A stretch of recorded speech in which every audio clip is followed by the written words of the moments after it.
eventually. Okay. Ooh. Hello. Hello. Oh God. Okay. I don't know. I'm in a weird mood, but we're gonna go ahead and get started because we're live. I guess let me put up the banners. Let me do the countdown, and we will get started so we can talk about this game, as in the game yesterday. I'm ready. Are you ready? Yes.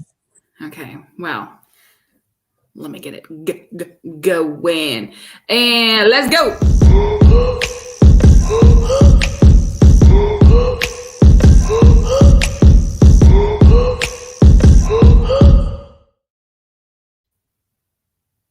I was dancing. I always love. I don't know. It's something about that. Something about that funky beat. Yeah. It's just a good funky beat. I don't know what else to say. Oh my gosh! All right, whew. Let's get this train rolling down the station. Lots to talk about tonight. Welcome to Pardon Me, Alex, Lumberjack Basketball only podcast about the basketballs and the Lumberjacks and all the things with the orange basketball ball. Yeah, like I said, weird mood. Weird mood. I've been at work all day, so I am tired. Yeah, I'm exhausted. It's been a week. I thought I'd be relaxed and rested after Thanksgiving, but I feel like I was just doing more crap and not really resting during Thanksgiving. I mean, I maybe had one day that I wasn't doing anything over the entire week. Yeah, same. I thought a break was supposed to be literally what it's called, a break. Guess not. Not even close. And I probably got like 5 to 6 hours of sleep every night the last several nights. So I'm telling you, what is going on? What is happening? All right, let me share that we're live so that just in case anybody wants to see that we're live and stuff and join us, that would be great. But anyway, we'll get started. So as always, we usually like to start off with a couple random tidbits of programming information. So this past weekend, we split up SV Athletics double duty here because there was a lot of sports going on, a lot of things going on. So we were trying to do our best to split up as much as we possibly could. So myself and my Mama Tess, went to San Antonio on Saturday to support the football boys and the football team for their first playoff game since 2014. And it was despite the outcome of the game, it was a really great day. I mean, didn't have to drive. I had to wake up at the ass crack of dawn, before dawn, literally. It wasn't even sunrise yet. And get on a bus and hop on a bus for 5 hours. But I didn't have to drive, which was nice. Yeah, normally I love driving. I love driving, but I was just tired. The whole week I was just tired. So I'm like, I'm glad I didn't have to drive to the football game. It was cold and rainy pretty much the entire day, which it's football weather. It's outside. It doesn't bother me. It's whatever. But it was just the bus ride home. I really feel like the bus driver had the AC on or something because I was even more cold than I should be. You know what I mean? I had 2 layers on. I had on a blanket and I was like, why am I still freaking cold? I don't know. Anyway, so I really wished it would have turned out different. The game itself, we had every opportunity to win that game. We were ahead. It was emotionally exhausting and physically exhausting, but it was rough. I was really sad that we didn't come out of there with a W. And I know that Cat fans is sad too. Yeah, he was ready for that rematch.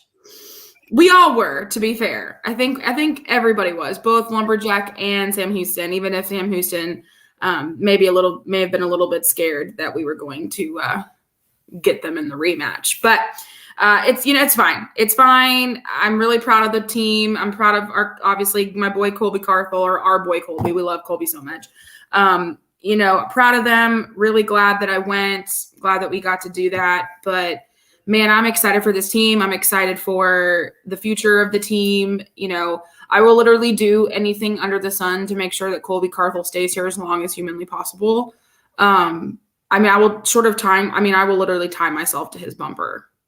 If he ever says that he's that there's rumor that he may leave. He better not. I will literally tie myself to his bumper. Yeah, I hope he sticks around for a while. I do. I mean, at least for at least a few more seasons. Like, I know he's a good coach, just like with like basketball. Like, I know we have good coaches, and we, this may not be everybody's like long-term career move, play, stop, which I get. Like, I totally understand that. Usually SFA is more of like a stepping stone to like bigger things, which I understand. Like, I get it. We're not a school like, like Alabama or like Ohio State where like it's the end all be all of someone's career. Right. And so like, I get that. I really do. But if we can keep him around for a few more seasons, I would be ecstatic just to get us to where we need to be. And then, someone else can take over. But I mean, if we can, oh God, I would love to go further in the playoffs next year. That'd be fantastic. But anyway, great. It was a good day. Wish we would have won, but it happens. It really does. But Jacqueline has her little, her Sunday adventure that she can tell us about. Yeah, so Sunday, Mom and I went to the game in Natchitoches to watch the guys play. So we drove over there and went and had lunch, the same place Alex and I ate at last. I think it was February when we went last. Is that right? I think so. It had to be. Yeah. Yeah. Anyhow, Maglio's on the river, so and it was a warm-ish day, so we sat outside, so that was nice. Saw the cutest little dog in the world. You'll know how I am about animals, but this dog, I was looking at it and I'm like, looks like a mix between a corgi and a German Shepherd, but that just sounds so weird. Like that can't be right. Right. So of course I go, I'm not bashful. I go over there. I'm like, hey, can I pet your dog? What kind is it? And they're like, oh, it's a mix between a corgi and a German Shepherd. And I'm like, I knew it. You're so good. It just looked so funny because it was, kind of in the mid-size range. Right. Large as a shepherd, colored like a shepherd, but had the little rounded corgi ears and the little short stubby legs. And I was like, damn it, she was so cute. Her name was Lola. I really wanted to take her home, but anyway. I know.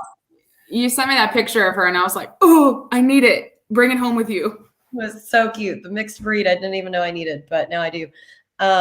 You should also look up husky, like a husky corgi mix. I need you to Google that when we're done. Ooh. Yeah, but that's super cute too. It's the cutest. It's the cutest. Like the German Shepherd or the golden retriever and the corgi is cute. But if you look up a husky and a corgi, yeah, I need to see that. Yeah, it's cute. So we did that, and then Mom and Dad are actually going next week, so they're leaving Sunday, like a week from yesterday, to go to Natchitoches and stay for a few days. Oh, really? Yeah, just they want to go see the lights and whatever. So they're gonna go, and so whenever we drove on campus, because I mean we've been there multiple times, but I don't think Mom's ever been on campus. And right. So when we drove up, she's like, "It is a really pretty campus," and it really is. It really is a pretty campus. I mean, I mean, there's no doubt that. Yeah. Yeah. So then whenever we first got to the game and we sat in front of Chauncey and Kinsey and Julia, Tanner's wife. Mom was sitting there texting Dad saying, "Yeah, the campus is really pretty. Like we'll have to walk around some whenever we come next week." And y'all know how my dad is. He's like so just like savage and dry without even trying. He really is dry, but Mom's like, we're gonna have to walk around campus next week when we come. And he texts back and says, "Yeah, wearing our SFA gear." I'm like, oh yeah, that'll be great. Richard. I mean, to be fair, we would probably do the same thing. I mean, oh yeah, we've done that. I mean, we did it at Duke, so it's like whatever. Yeah, that's funny. Yeah. So, and the game was enjoyable. Went by really. I mean, I'll not go too in depth until we get started, but it went by really fast. The first half, anyway. Like the first half only took 35 minutes. Well, it's because they barely called any calls. Yeah, I think fouls. There was like 7 fouls in the first. They stopped for a free throw once on each end, so we were zipping right through there. Because actually, that was one of the comments Rob made was like, I guess as that they were walking back into into the locker room or walking by the table, he was like, yeah, let's call that second half the same way. Like, get it over pretty quick. I was like, speaking of savages, Rob Myers, the savagey of savages, savagest of savages. Yeah, you're gonna have to tell me what context I missed. Oh yeah, there's a few things. Okay. There's a few things, yeah. Sometimes I just want to listen to him, you know, even if there is a stream, like a live stream, I just want to listen to him because he has all these little like quips and one-liners, and he has like little digs he'll do. That's part of my, I'm going to save that more for later because that's part of my pizza strike. He just cracks me up. So a few other programming notes before we get into the game itself. Today, Jules Moore actually entered the transfer portal. So it is confirmed he's not on the team anymore, not on the roster, which we knew a couple weeks, like a week or two ago, that he wasn't on the roster anymore.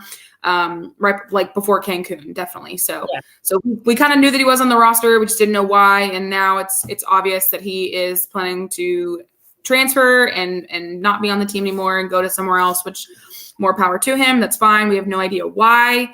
I've literally got multiple messages from people asking me why he's not on the team anymore, why he's transferring. I'm like, I would love to tell you that we know everything about everything SP Athletics, but we don't. Have absolutely no idea. I couldn't tell you. No, I don't know. It's going to be one or two things, or one of a few things, right? Yeah, I mean, generally when you have a freshman immediately come and leave, you can kind of do the math and figure out. I mean, funny part is though, did you know that he is 30 years old? No. Are you for real? Yeah. You know, so one of the people that messaged me is actually one of his instructors at SFA. And she said that she did a little like look up on him, like his profile, his student profile. And she said he's 30 years old. I thought he came straight from high school though. Hold on. Oh, he's not on the roster anymore now. Hold on. Oh, wait, hold on. We still have the info down at the bottom. Okay, hold on. Yeah. Okay, I'm sorry.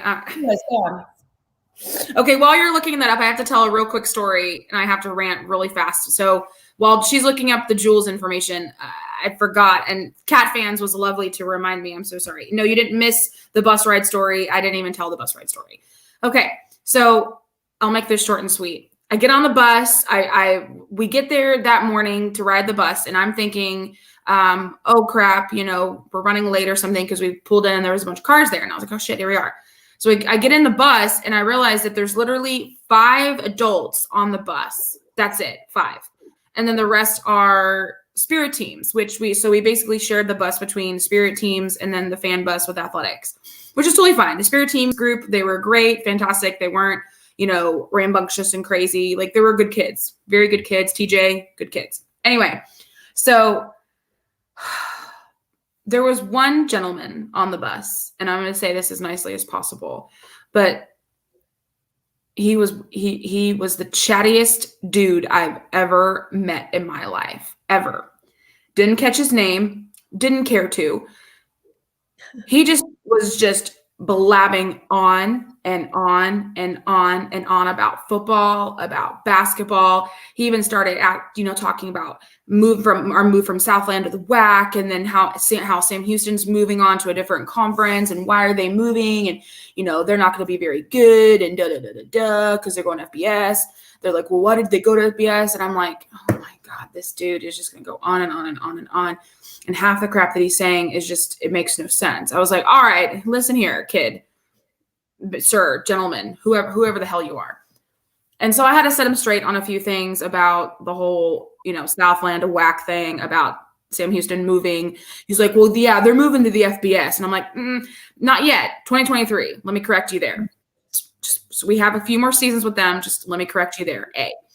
And then he's like, well, why did they move? I'm like, well, why does anybody move to the FBS? Like, they think that they're ready. They're afraid they're not going to have any other chances.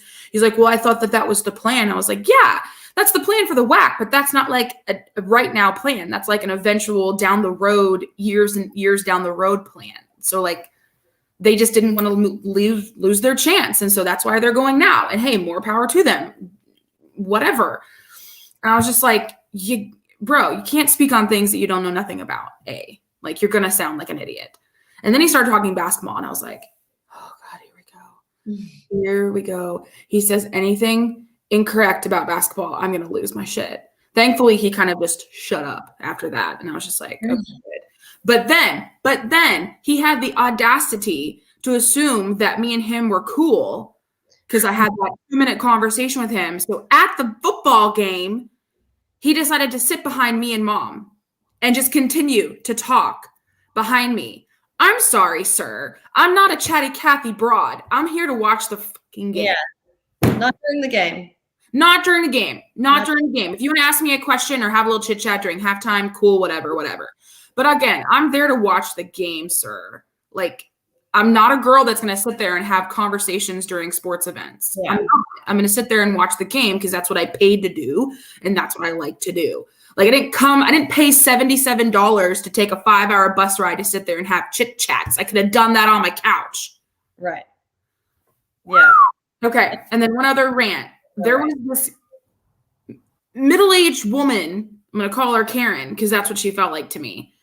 So every time I would say something to mom who was sitting across from me on the aisle on the other seat, she would like kind of side eye glare and stare. And I'm like, so you're gonna get irritated at me for having a conversation with my mother, just me and her, but you're not gonna get mad at chatty Cathy 2 rows up, who's talking to the entire bus basically about shit.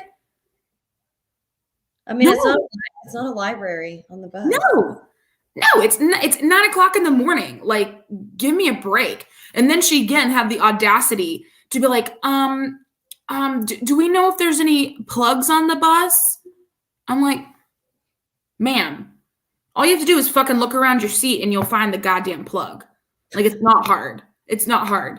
Like, are you blind? It's literally right there under your seat. So that's 2.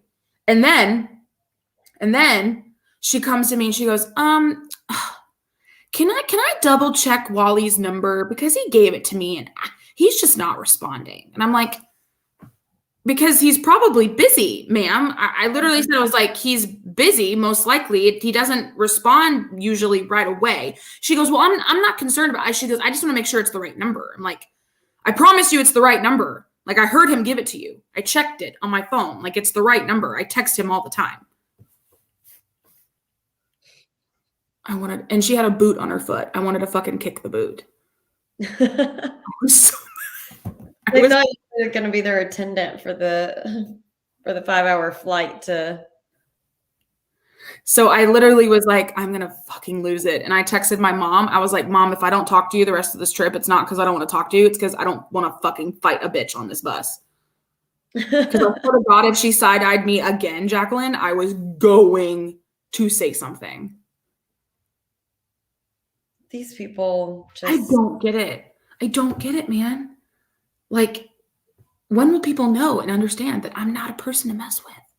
I'm nice until you piss me off, dude. No, understood. Okay, so I don't know how it would be possible for him to be 30 because I looked it up, and for D1, the NCAA allows you a 1-year grace period after you graduate from high school to enroll in a college. But then once you enroll, you have the 5 consecutive years to finish a 4-year degree. So it allows for a red shirt year if you have it. So like the oldest he could be is like 24 or something. I don't know. She's literally, I'm not going to say live who this is, but one of his teachers said, I just did a search on him just to see what I could find, seeing if he like dropped out of school or whatever. And she said, I didn't know he is 30. It makes sense why he has Rugrat tattoos and Looney Tune tattoos. Yeah, I don't know if that would be possible. I don't know either, but I don't know. I don't. But he came to us from Navarro Junior College. I don't know. You're welcome, Cat fans. He said, this podcast is already the best ever. Only thing missing is a jab at Caleb and HBU, and we're golden. Well, Oh, well, I'll think of one as we're talking. I'm sure it'll come. It'll come. Okay. So, and then the other thing is we found out through Rob. Well, I found out through Rob. Jacqueline found out through Chauncey why Jonathan Aku wasn't at the Cancun game. And we kind of figured it had to do with passport issues, but we had no idea that it was this crazy of a passport issue story.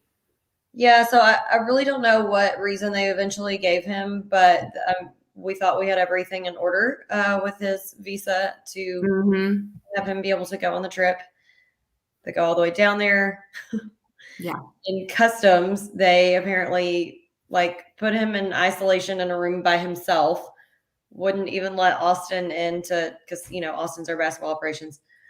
So check on him, see what's going on. He's sitting there for 2 hours, not knowing if he's getting sent back to Nigeria, what the hell is happening. And so he and Austin had to fly back, all the way down there, sit in custom for 2 hours, not knowing what's happening, and then had to fly back. So it's just wild to me.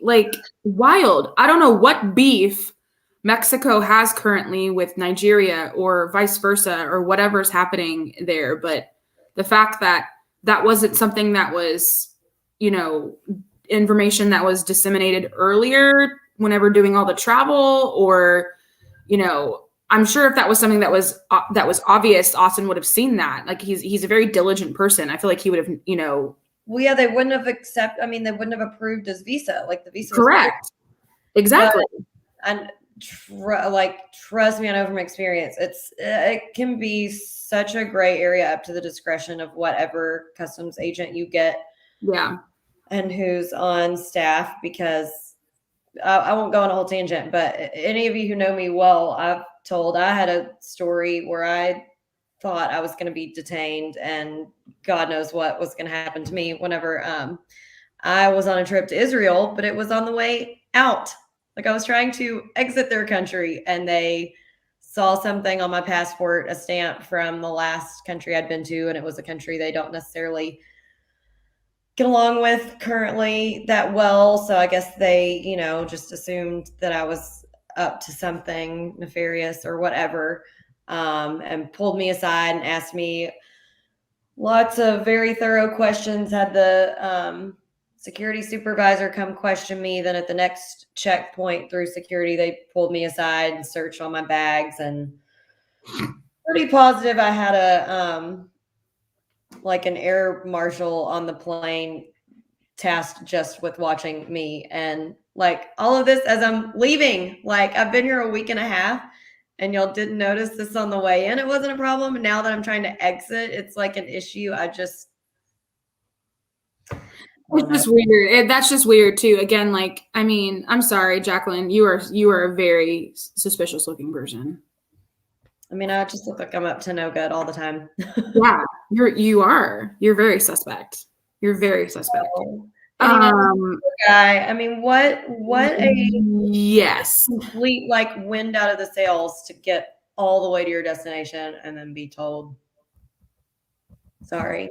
I know. You go all the way down there, literally ready to get off the plane and go be with your team in Cancun for a few days. And then you're like, nope, just kidding. You can't. We're going to detain you for 2 hours, scare the shit out of you, make you think that you're going to get deported back to Nigeria without any sort of explanation, and then say, nope, you can't stay here, and send you back to Texas. What a wild Thanksgiving for poor Jonathan. No, poor guy. He was looking forward to a Thanksgiving in Cancun playing. Yeah, exactly. Sun, and then get sent back. Yeah. All right. So let's get on to the game. So yeah, this was the first game that we played Northwestern with us in the WAC and them still in the Southland. So it was nice, I'm sure, for Jacqueline to get there and be back in that stadium or in that Coliseum, airport here, whatever you want to call it. Whatever you want to call it. Again, but obviously it's pretty bittersweet too. The fact that it was a non-conference game, there really wasn't much on the line, just a win or a loss. It wasn't for conference or anything. Match history, 39 wins, 34 losses. So it's usually pretty even. It's a rival game. It's going to always be a rivalry for us, no matter where we're at. and where they're at. It's always going to be a pretty testy back and forth, I feel like. So it's always going to be pretty even. So the largest margin of victory was 97-50 in 2018. The smallest margin of victory was 64-63, so only 1 point in 2013. So the last time I played them was earlier this year on February the 24th. We won 83-57. So pretty much an absolute smackdown. So this time we had a little bit of a different starting lineup, didn't we? Yes, we did. So yesterday we had Sadadrian start instead of Jalen. And you have the note, found out via Rob Myers he prefers day, not day. So, okay. Correct. So got to start calling him Day now instead of Day. So note to self on Wednesday when he gets in, don't call him Day. Because when we first met him, didn't he not introduce himself as Day? Yeah, at first I think he was saying Day. Yeah. And on his little thing, his little paper that was marking his seat, it said Day Hall, right? Yeah. And I do think I've heard. It seems like now I feel like I've heard the last few times they've announced him coming into the game that they've said Day Hall instead of Day. Right, exactly. And then Rob made that note. He goes, the beginning when he was first here, he went by Day, and now he's going by Day. And I was like, all right, cool, got it, noted. Put it in the notes, checked it. Yeah. What was the score? I forget. It was 70 something to something. 72-68. It was a little close, wasn't it? Very close at the end. Very, very close. Yeah. Yikes. How many people were at the game? Do you remember? It said 1,005. Now you were there. Was there 1,005 people there, do you think? Hard to tell. Really? I don't feel like I'm ever very good at that, but I mean, there was a decent amount of people. I will say it sounded pretty loud on radio, but that's just I could have just chalked that up to there's a bunch of people sitting around Rob, so I really don't know. Yeah, and there was a fair amount of SFA fans who traveled too. Oh, well, good. We always travel really well to Natchitoches, just because it's so close, and it's such a quick, easy drive. It's just right over the border. I mean, it takes 2 hours at most to get there. It's a real quick drive. So yeah, it wasn't bad. There was a pretty good contingent of us there, and Joe Max was there, and yeah, a couple of other people. Well, that's good. All right. Yeah. So let's go over WAC standings. Again, not much has changed. The only thing that's changed is where New Mexico and Grand Canyon are. So California Baptist, Seattle U, Utah Valley are all still riding high at 6-1. Grand Canyon is at 5-1 along with New Mexico State. So they are tied. And then you have us at 5-2. UT Rio Grande at 4-3, Abilene 2-2, Chicago State 2-4, along with Sam Houston at 2-4, and then you have Dixie State, Tarleton 1-5, and Lamar 1-6. Lamar is just not doing well. I don't know what's going on with them. They're saving it for when they play us. I'm telling you right now, Jacqueline, and you're right. I'm telling you right now. I guarantee it. When they come to play us at William R., and then when we go to Lamar, they're going to play the best game they've ever played this season. Yeah, they're gonna have an abysmal shit season, and then they're gonna play the best game of their lives when they play us. That's exactly what happens. Every time. It drives me crazy. And I know it drives you crazy too, but I'm like, they could be the absolute worst in the league, which currently they are. But yet when they play us anytime there or here, ridiculous. I don't get it. It's a whole brand new day. Literally.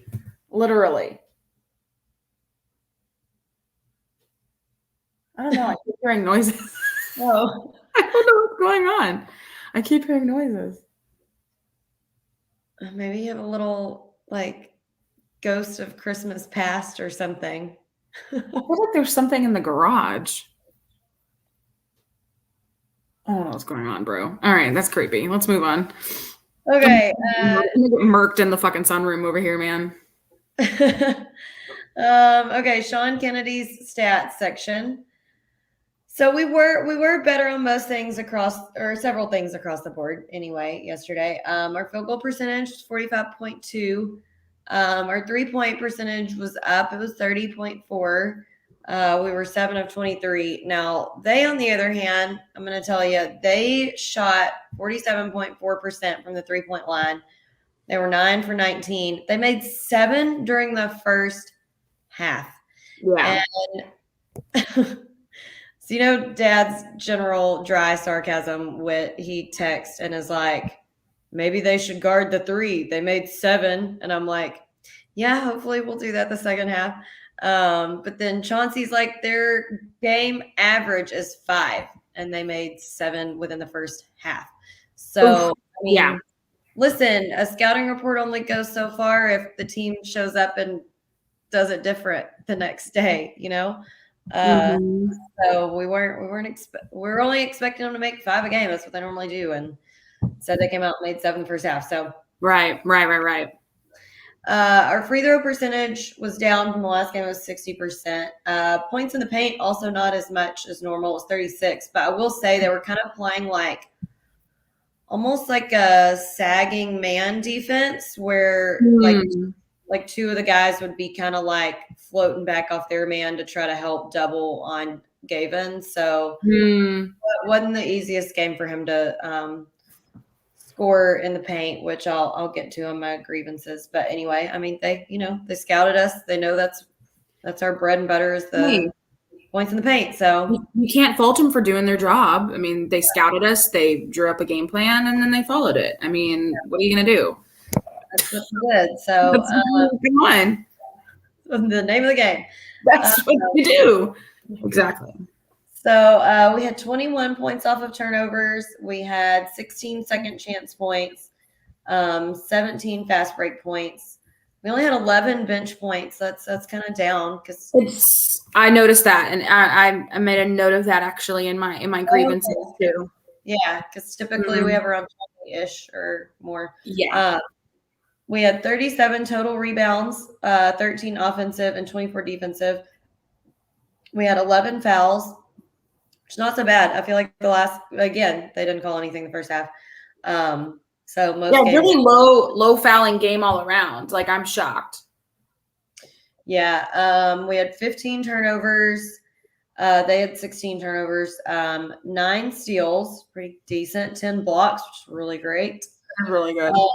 So our game leader, Gavin, had 16 points, 7 rebounds, 2 assists, 2 blocks, 2 steals. So something in every single category. However, like I said, this is because they were really getting on him on defense. He had 7 turnovers. Just nearly half. I don't think I've ever seen that many turnovers from him specifically.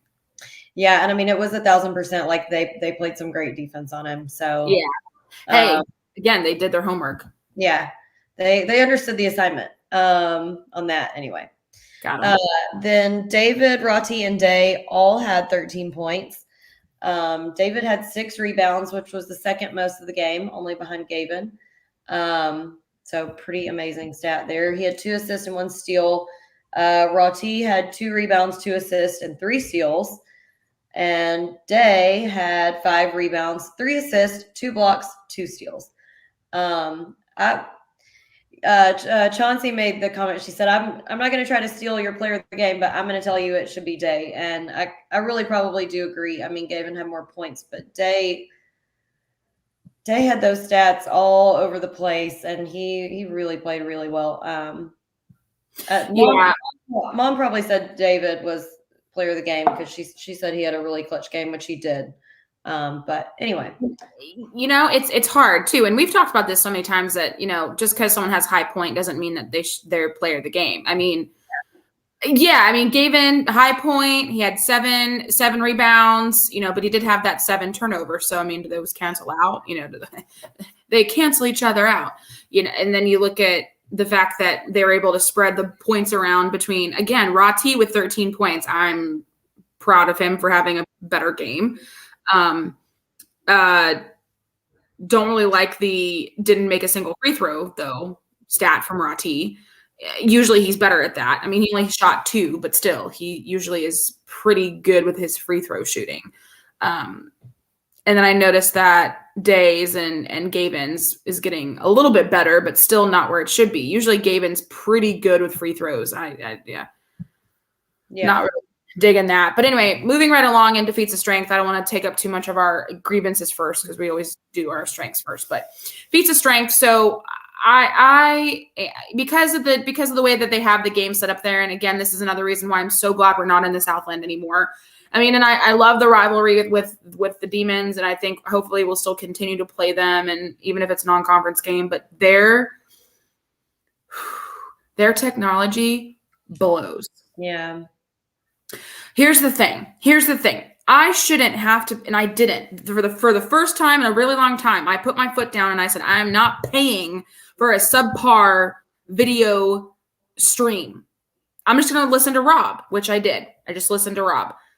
And I'm glad I didn't pay $9 for a video stream because John Tornaway tweeted and said that he paid $9 for the damn stream and there's no stream. Yeah. But it was only audio, no video. It was just audio. And I'm like, are you kidding me? I hope you got your money back. A. Okay. And B, what are they doing? Why are they still charging people to watch? You know? Like, it's that critical, just do a Facebook Live or something, you know? Like, better than nothing. Exactly. And yeah, see right there, Dennis, listen to Rob. Absolutely. Anytime there is no video feed or you have to pay for a video, don't pay for video feeds.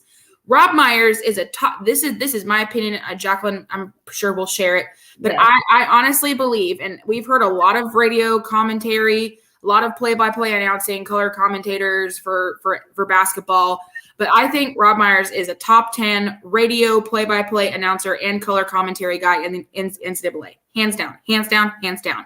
If there was an award for this, he needs it. If not, they need to make one. He does it all. He does play-by-play. He throws in the color commentary with like the little quips and the little jokes and the little, digs. And, he's never rude. He's never disrespectful, but he always has like a little dig he throws in there, whatever school we're at. And he just does a fantastic job. And look, Dennis is agreeing. Absolutely. Yeah. I just love Rob Myers. So the bright spot of this game for me is Rob Myers. He is just as good as a live feed. He gives you so much detail. Yeah. So much detail. You could literally close your eyes and imagine what's happening on the court because he is so detail oriented, but yet he still has time for all the little things happening, all the little side things, he doesn't miss a mark. He knows all the players. He knows how to pronounce. He just spits out Nana's entire full name. Yeah. It's nothing. And he does sound like a real human. And he does love SFA. All facts. No, I 1,000% would agree with you. He is absolutely a one-man show. Like he does really it all. He does not even need someone else because he doesn't need a partner. He never needs a partner. He can do the background. He can do commentary, slip a few little quips in there. Like he covers it all. He doesn't need anybody else. He doesn't need He doesn't need a co-host. If he ever wants a co-host, call me or Jacqueline. We'll be happy to help you.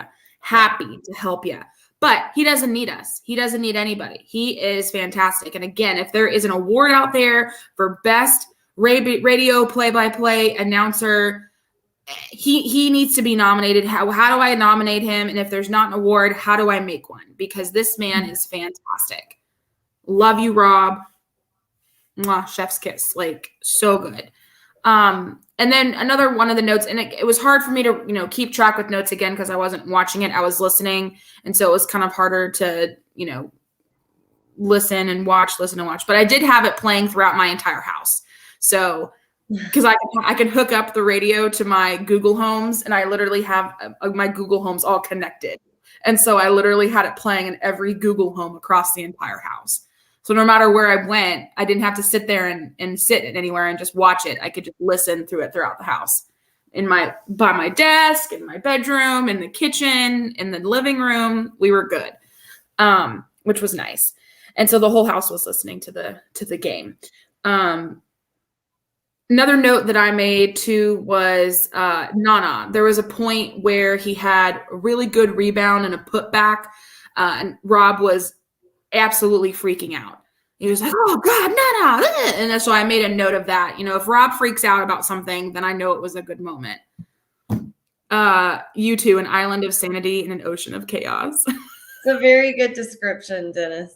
Good. Oh, Dennis. Yes. That's a good one. And so Jacqueline has a lot more notes, and most of them, again, I agree with, and we'll bounce back off of. So you can go ahead and start going into yours. Yeah, and I'll add one more thing about Rob because I forgot to say this earlier. But generally, even if we're playing someone and I'm watching the video feed, I'll try, and it's very difficult to do. Trust me, it takes a lot of effort. But I will try to sync up listening to Rob's feed yes, through the app to the play as I'm watching it. Yeah. No matter who it is, I would rather listen to Rob than whoever their commentators are. Are you? Yeah. I mean, I don't know how many times I've wanted to mute people because I just cannot stand their absolute lack of basketball knowledge or football knowledge or any knowledge. And all they're doing is just sitting there acting like dumb. They're just blah, blah, blah, blah. It's so stupid. Their color commentary is balls dry. Like, it is so dry. It's not funny. And then, John said that he had video for a second half. Oh, he got video for the second half. Okay, well, that's good. At least you got it for the second half, John. So maybe you only need to get like a $5 refund and not a full $9. Yeah. Dumb. Anyway. Okay. So our 3-point percentage was better. And I just felt like we did better. Rod T got a 3 really early and then got another one. So he was 50% from the 3-point line himself. He made 3. Sorry, that was David. I said that wrong. David was 3 of 6 from 3-point line. Rod T had a good 3. Latrell made 2. I remember that. Yep. Diego got a few minutes, and I will say he took 4. He only made 1, but none of them were like bad shots at all. Like, they were all good looks. He should have taken it, and they just like rimmed out or whatever. None of them were like bad shots. So I think that was really good. Hopefully he got some time and just practice in there of like game threes.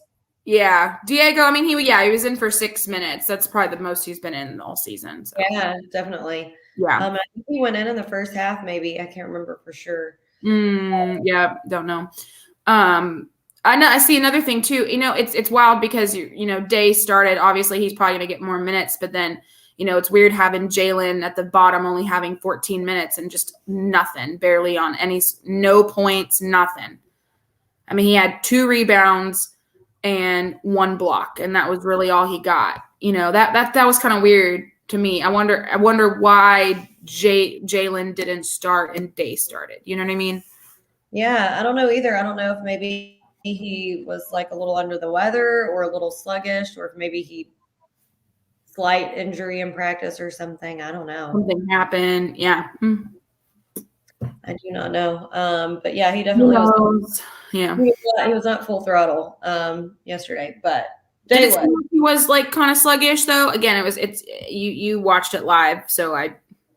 Yeah. So at first I thought he wasn't even, and that's why I kind of thought maybe it was like a semi injury or like strain or something, because I mean, he was dressed out, but like he had I want to say he had like a different shirt on over his jersey or something. I can't remember. And he was like sitting all the way down at the end of the bench. So I was like, maybe it's like a questionable if he's going to play or not. I don't know.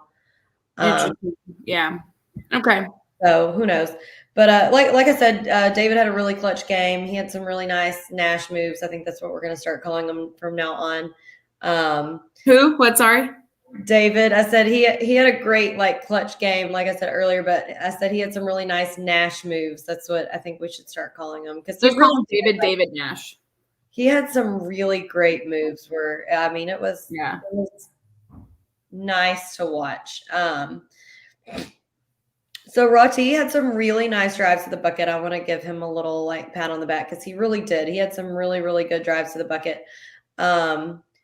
I still have a few grievances on him, but I'll save it when I get there. But I feel like more of what we know he has there is coming out. So I'll counter the other part of that when I get to the grievances. But I just wish it would come out sooner. I know. So like I said, Day played a really great game. He had some clutch free throws, especially down at the end. He made 5 of 6. Calvin played really well. He had a great block. And then there was one time where he was like running out of bounds for a ball or something. At the other end of the court by the Northwestern bench, and Coach Mike was like right in the way. And I mean, he was about to like run him over, and he like bear hugged him and caught him so he wouldn't just like knock him over. And I was like, oh my gosh. Yes, we did. Yeah. Unfortunately, he is in the portal, but he is in the portal. We wish him best of luck in his future endeavors. We do. I mean, we do. We didn't get to know him. So, I mean, I'm not mad. I'm kind of disappointed because we didn't get to see him play at all. Didn't even really give it a full semester or full season, but we don't know why he, again, don't know if it was because he wasn't getting enough playing time or if something else happened or, just wasn't the right fit for him. Who knows what the reason being? There's always going to be a few, speculations or rumors out there, but yeah. So, hey, Rick, no worries. But yeah, we really didn't get to see enough from Joel to know what we're missing. I will say I will miss making awkwardly too long of eye contact with him whenever he turns around because he's got the most beautiful eyes in the world. And when literally, I could have just fallen into dream state, like comatosis with his eyeballs. Yeah, when you see his eyes, they're the kind of eyes that are so piercing you can't look away. And then after like 3, you're seeing blue eyes. Well, they were like greenish. I thought like a really light. They looked like greenish blue, maybe. Yeah, like a sea greenish color. Oh my God. I know this is totally a girl moment. We're so sorry, gentlemen. Probably all of you. Most beautiful, shocking eyes where when you see them, you stare too long, and then you're like, "Oh my gosh, I've been staring for too long. Now I need to look away." Because yeah, no, seriously. And then every and there were a few times where he did turn around because we were like yelling or cheering, and I was just like, yeah, you don't play at all. Like you barely play, but your eyes. So we will miss that for sure. Greenish blue. What the? I don't know what to tell you, Dennis. Look him up on Instagram if you're. I wish. I know. Beautiful eyes. I like DK and his moves and how he drives lane with that sweet lip. Yes, Colin. I wish you could have seen him. DK. Because he was showing out, and it is beautiful basketball to watch. It really is.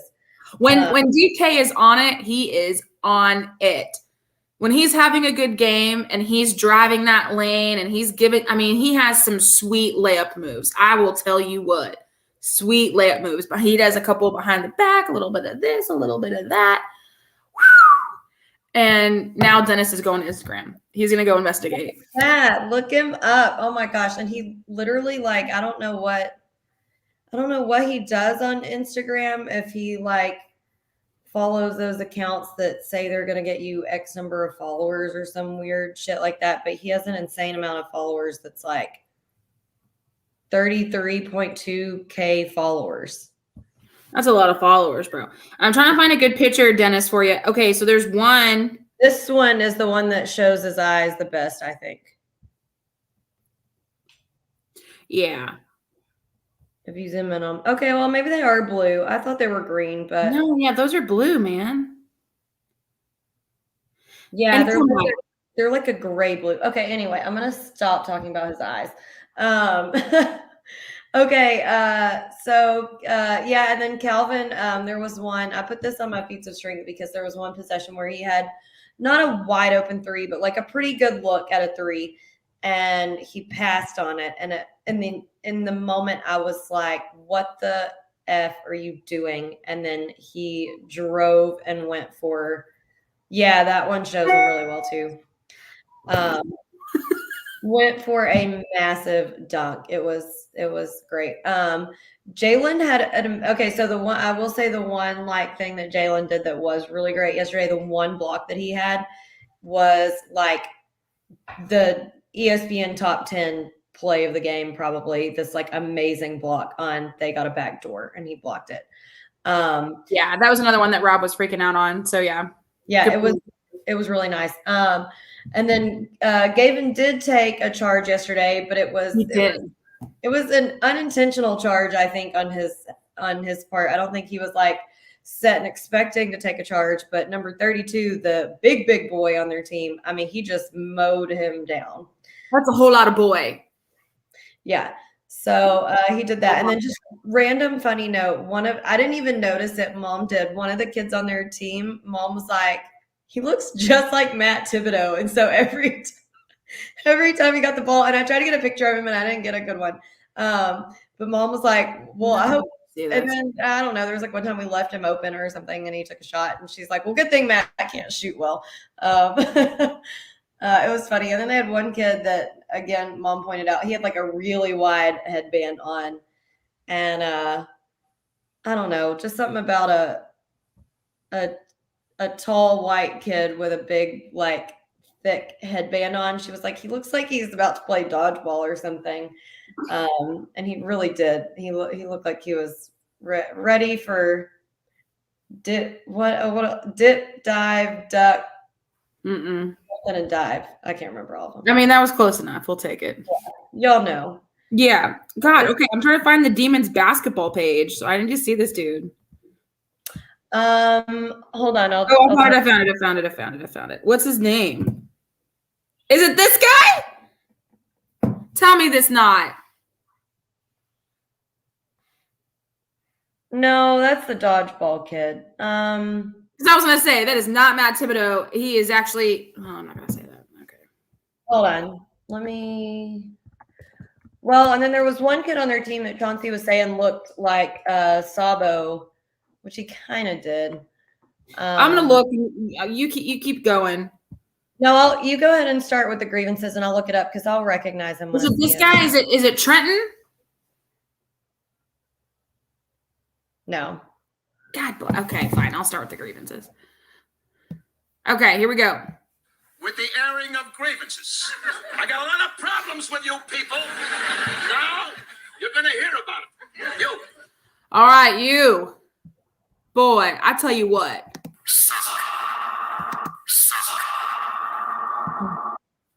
What in the God name? Again, grievance number one is the piss poor video feed. Horrible. The fact that poor John didn't get video until second half is ridiculous. Again, you deserve at least a $5 refund, at least.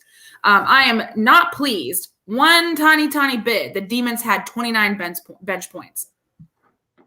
29 bench points. I don't like that. Almost 3 times what we had. Yeah, we had 11 bench points and they had 29. Like that, I'm not pleased with whatsoever. The fact that we only had 36 points in the paint, I know that sounds like such like that's poverty, but that's so low compared to what we normally get in the paint. So low.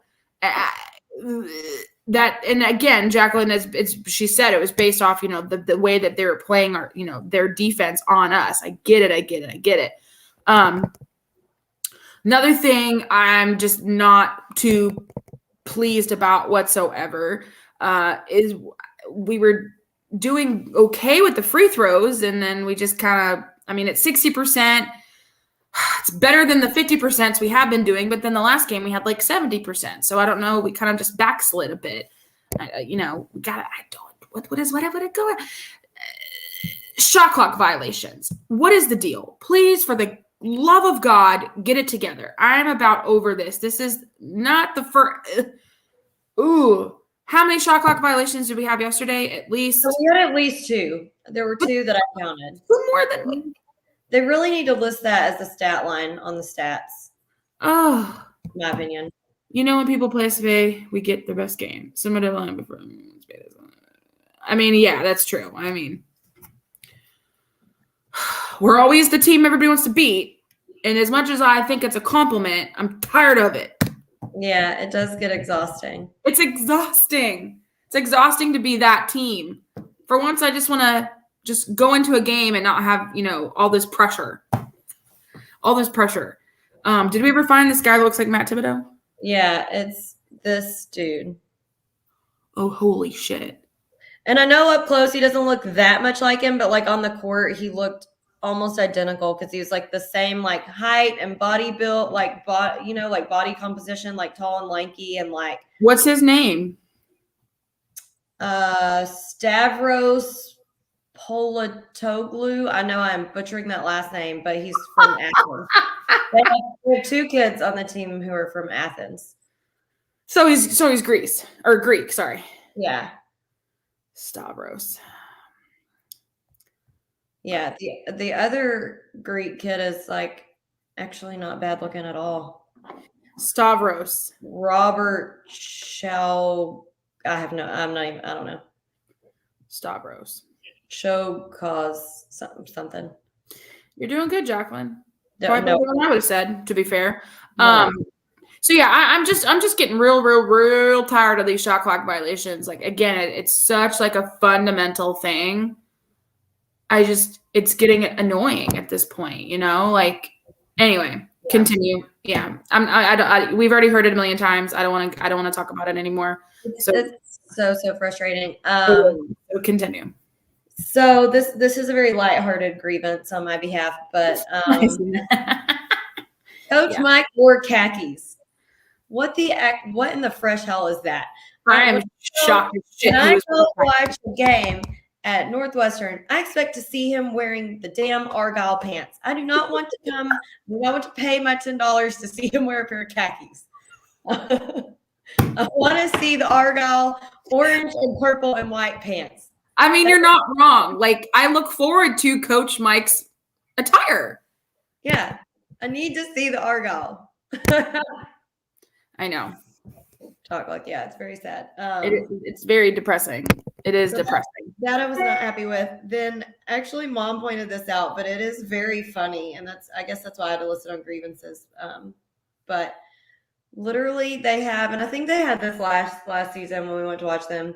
So since they're Coliseum, it's a very loose term for some of these schools, no offense. It's not a Coliseum.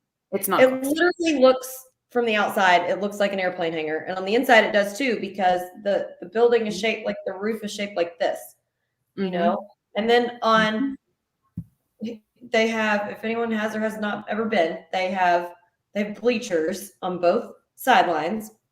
Mm-hmm. One of the baselines is a wall. Mm-hmm. On the other baseline, they just have a set of stand-up bleachers that is their student section, because then on the other end they have like a little practice court. Well, then on that opposite wall, there's a big garage door looking thing. So it literally looks like it used to be an airplane hangar, and that's like where they drove the plane in.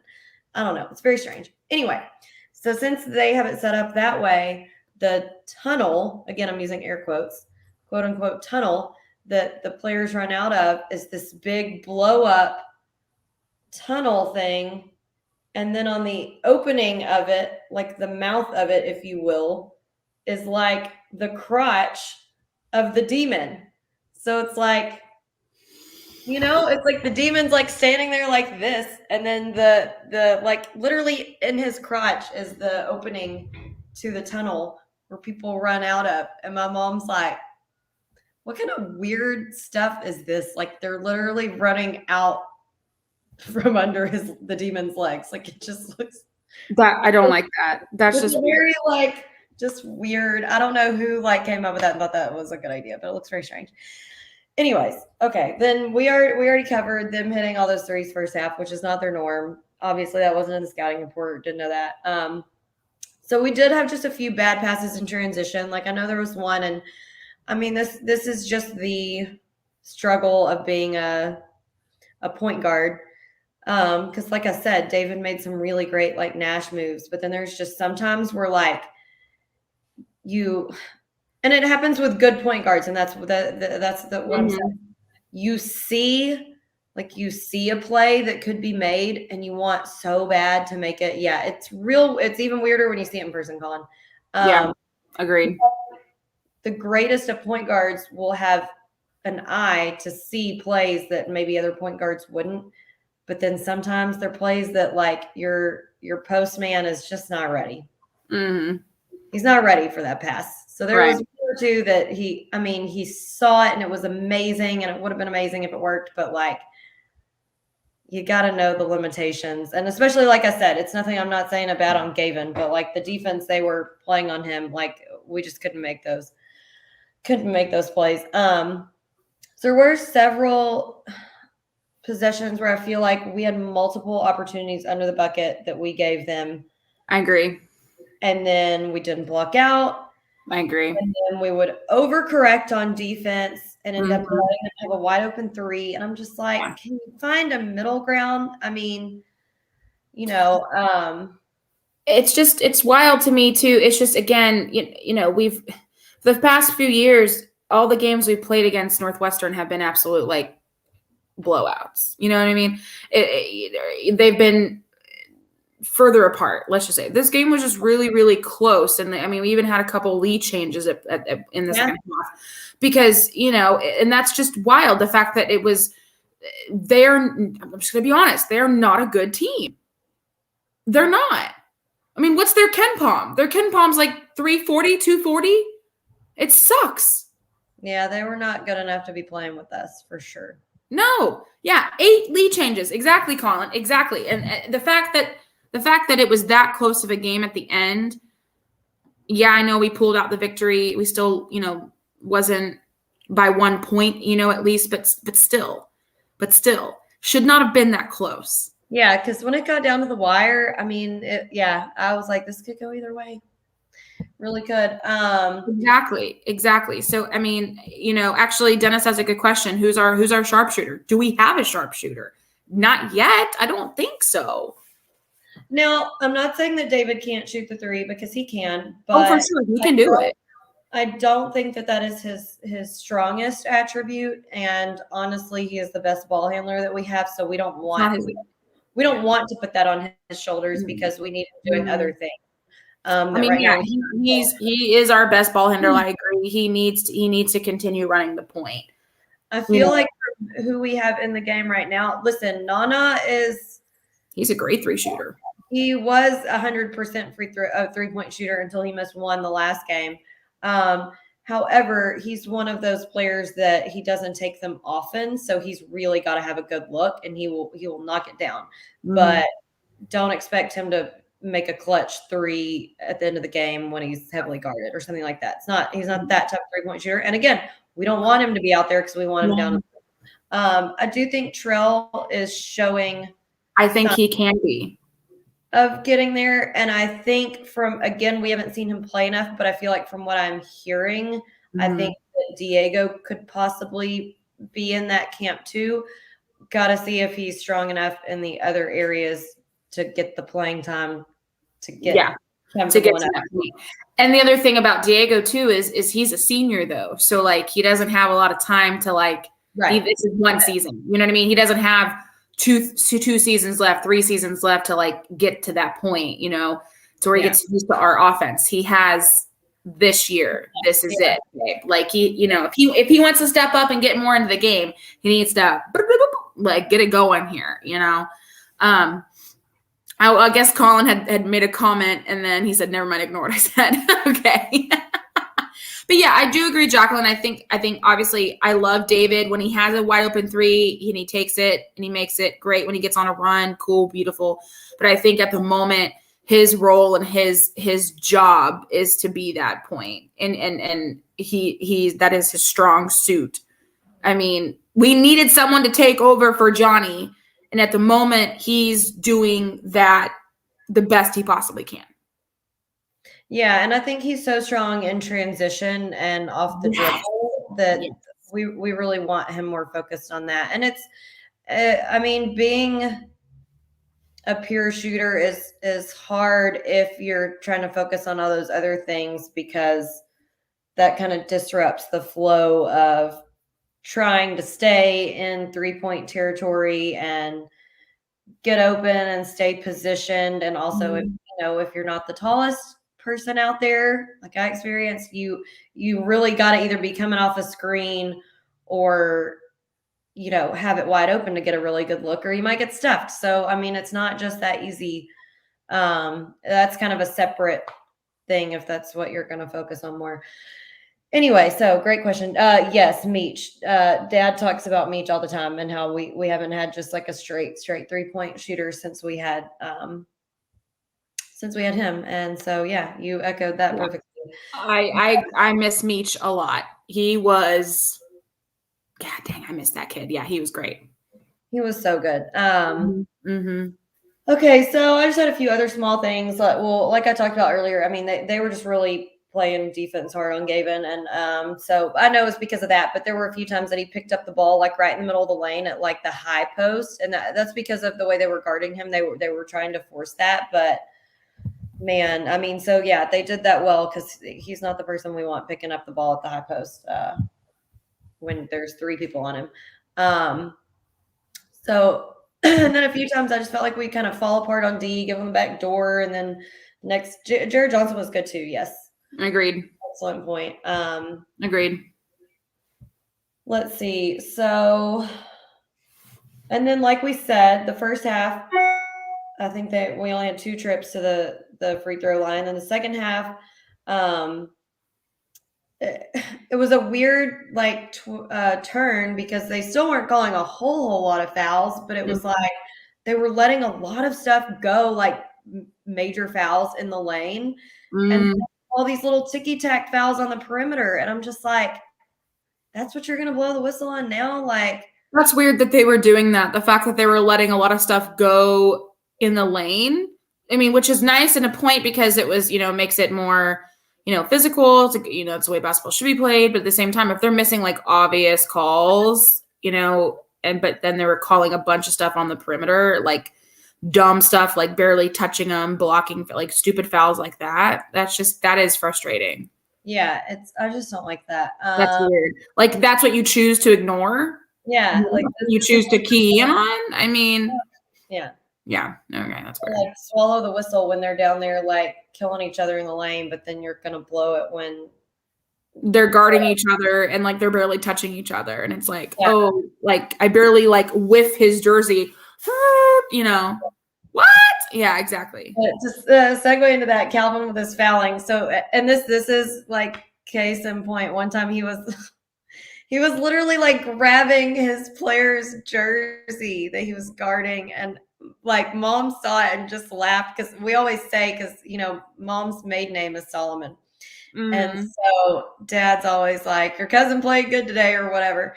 And so and my mom was a very like scrappy player whenever she played. And so we're sitting there watching, and it's like right in front of us that he literally like grabs his man's jersey. And my mom died laughing, and she was like, that's a Solomon thing to do right there. She's like, Calvin just cracks me up though. He's so his physical play is so, I feel like sometimes he overdoes it. Not overdoes it like in a bad way, but like he's so like all over the court, all over the place. And I feel like he's like a Nate in the way that he's always all over the place, to where, he's running after the ball or going really, really hard. And he's always the one that's running out of bounds and like running into people, or like running into Coach Mike, running into into this guy, grabbing this guy's jersey. Like that's such like a Nate thing, because that would be Nate all the time, or like Johnny Boy. They'd always be running, and then like falling down into somebody. And I'm like, that's a really good comparison, because he is like that.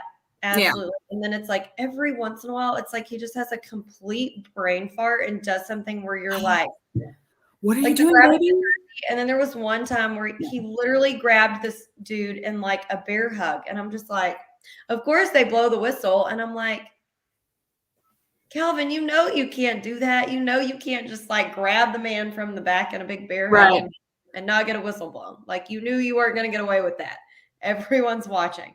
So I feel like every once in a while he just gets so like into it. He just completely spazzes out. Agreed.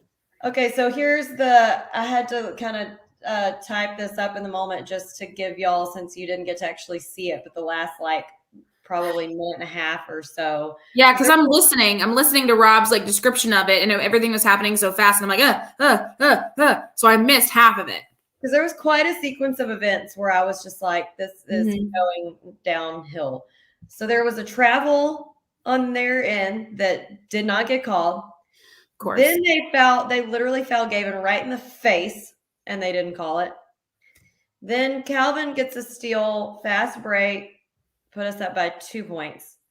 Then we played some really good defense, and we forced them to call a timeout because they were going to get a 5-second call. Then came back out. Day got fouled and got a 1-and-1 and made both of them. So that put us up by the 4 points. And then on their last possession, which, I mean, they would have had to try to make a 3 and get us a foul or something. But Calvin got like a major block and just swatted it. And then David had the ball the last like 2 seconds. So yeah, funny enough, John commented and said on Twitter, he's like, yeah, we blocked a ton of shots. I think that was the main reason for the win. We did 10. Yeah. They only had 3. Yeah. Colin, do we have anyone that's not played due to injury that will make a return this season? At the moment, Nigel and possibly Russell. Yeah, we're not real sure about Russell, but from what Nigel keeps saying, it seems like it should be any moment that he's back. Yeah, we'll try and get an update on Wednesday because, obviously where we sit is right behind the bench, and Nigel's always like kind of walking back and forth kind of back there. And the last time we caught him saying like, hey, how's your hand? What's the update? He said, it'll be, what did he say? A few more weeks or something like that. That's what he had said. And you know what? Now that I'm thinking about it, I didn't make a point to look closely, but I don't think he had anything on his hand yesterday. So really? Okay. I don't remember seeing it. So he maybe bodes well. But again, just like I said to him, I was like, that's great, but I don't want you to come back too soon. Then you're going to re-injure yourself, and then you're really going to be out the whole entire season. Yeah. That would suck. But it would be, I agree, Colin, it would be fantastic if we can get Nigel back. Hopefully that'll help out with the point a little bit, kind of alleviate a little bit of David or share the wealth a little bit there. Hopefully help on the perimeter with some threes, God willing. That'd be great. That would be great. And then again, we have barely yet to see anything from our little boy, Russell. I know. Hope that white boy can ball because he's still sticking around. God bless him. All right. He's a very good supporter of our stuff. He seems to like everything. He does. Every time we post something on Instagram, he's always one of the first people to like it. So Thank you, Russell. Our boy Russell. Appreciate it. Can't wait to see you hopefully in a jersey. Absolutely. 100%. All right. So one word to describe the entire game. Jacqueline, hit it. So I said nostalgic, and for a couple of different reasons, just because I love going to Natchitoches. Like, we went there a good bit. I feel like when I was growing up, and they've always been such a good rivalry for us. Right. And we've had some really fun trips together, you and I, to Natchitoches. But also it was nostalgic on them just freaking playing us to the last minute when we shouldn't even be that close. So. What else is new? Yeah, exactly.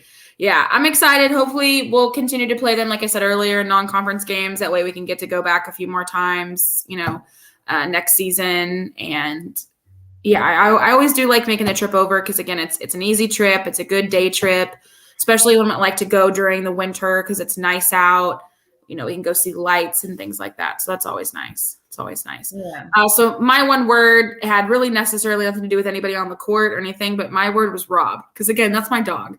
He kept me involved. He kept me into the game because Rob, with his great play-by-play and commentary, without Rob, I would have probably just said, screw it and find a way to watch and or see some sort of recap some other way because I was not going to pay $9 for the crappy video stream. And I was sure as shit not going to listen to the audio only from the demon side of it.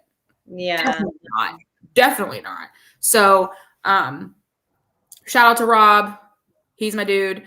I didn't mention this on the grievance, but I will really, really quickly. And he even responded to my tweet when I said, I'm about over this basketball commercial that has the person pronouncing Nacogdoches as Nacogdoches. Nacogdoches. And he's like, I'm the one that hears it the most, and it irritates me to no end. And I'm like, who do we gotta call? Who do we gotta call to somehow have someone re-record this? That's annoying. Oh my God. It was just bad. Anyway, so all right, so coming up Wednesday night this week at 6:30, we are playing Lincoln University, which is Lincoln University in California, specifically Oakland, California. So we're playing. I put some put some respect in our name. Yeah. Knock ahead.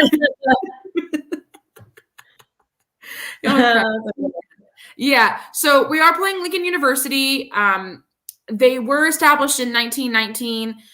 Pretty interesting couple things to note about this game coming up. First of all, I'll mention that it's a pretty small school. It's mainly just like business degrees. It's a 4-year school.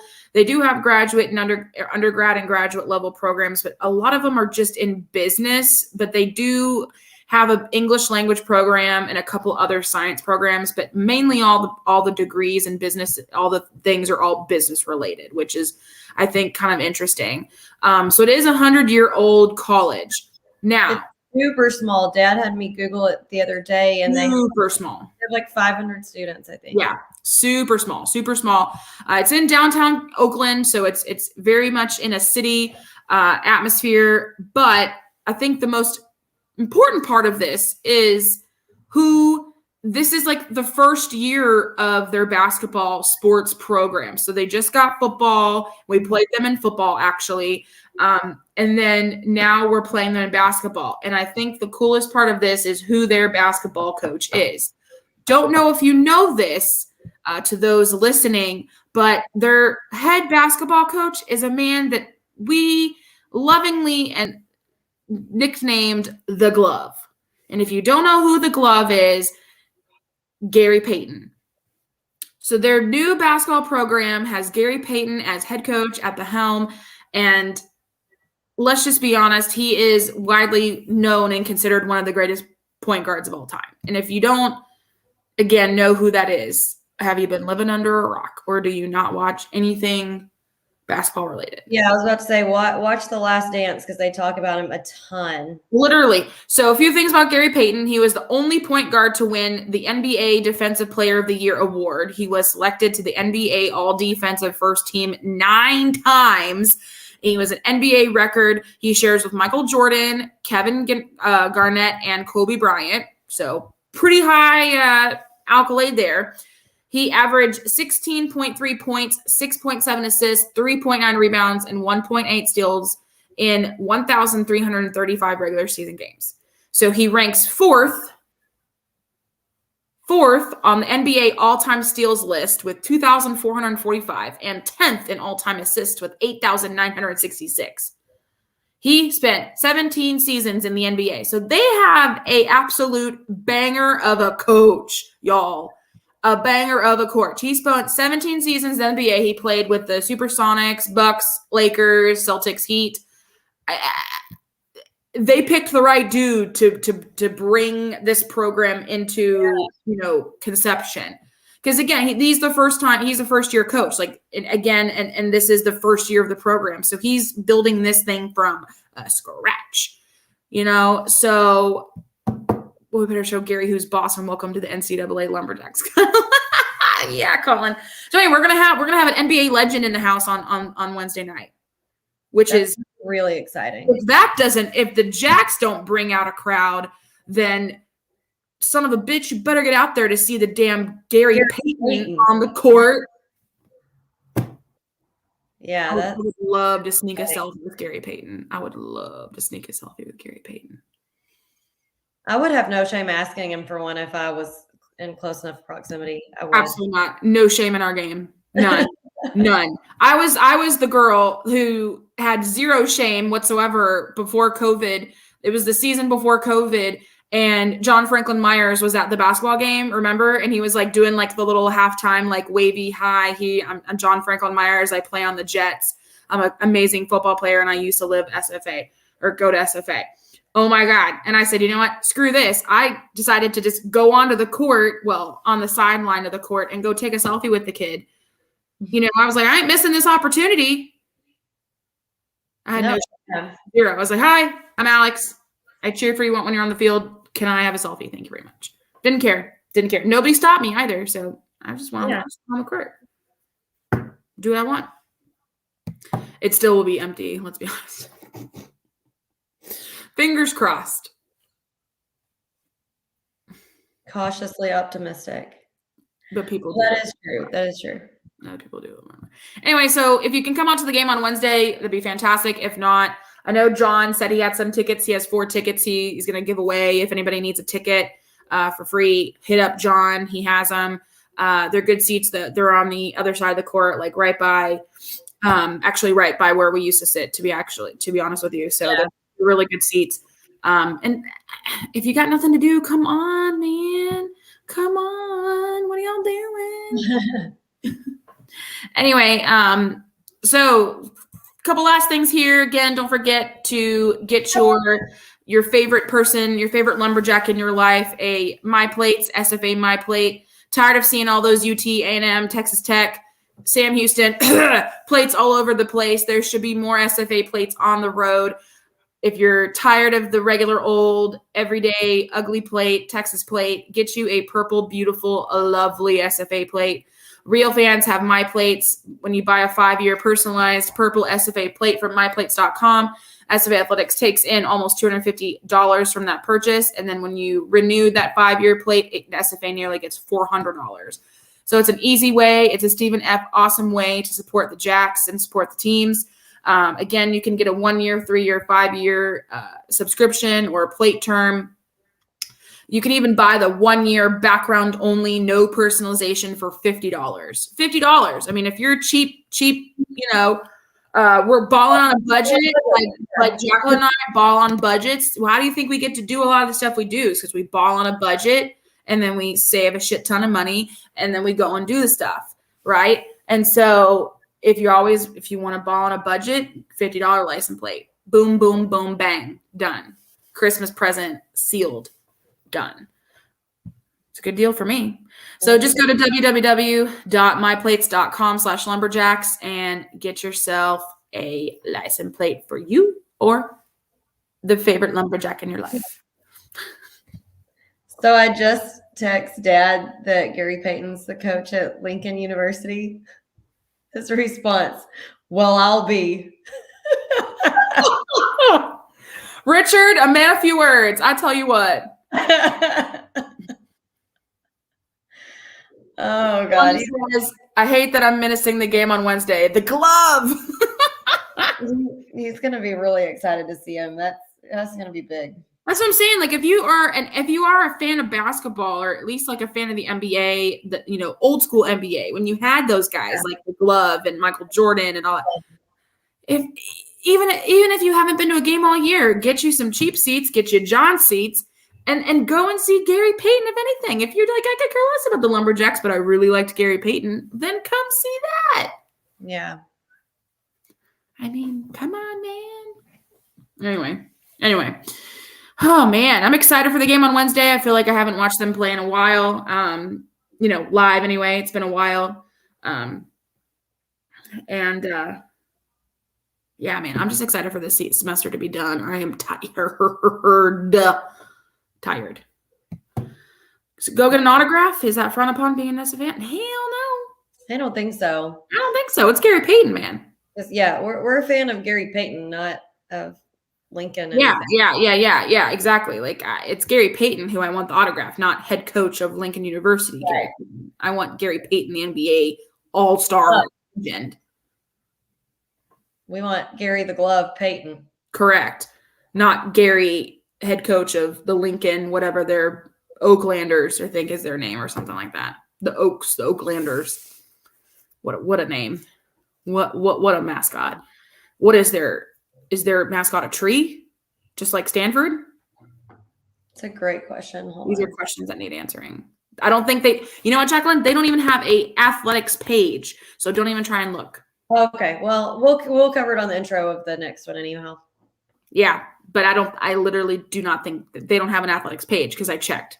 There's no athletics page because there's barely any athletics programs. Turn the Mokes into simplifieds. Anyway. All right. 3 minutes to 9. Time to go. We've been on for quite long enough. Sure, you guys have plenty to do. I know I do. I need to catch up on Yellowstone because I missed it yesterday because we were over here having some good old Friendsgiving stuff. So don't forget to follow us on social media, Facebook, Instagram, Twitter. And man, I hope you guys had a really great Thanksgiving. I did. I know Jacqueline did. Ate some really good food, had some real good times, some good laughs, and I hope you all did too. But do me a favor. Always remember to axe some jacks. With Alex and Jax. Thanks, guys. Hey, thanks, Colin. You have a good night too, man.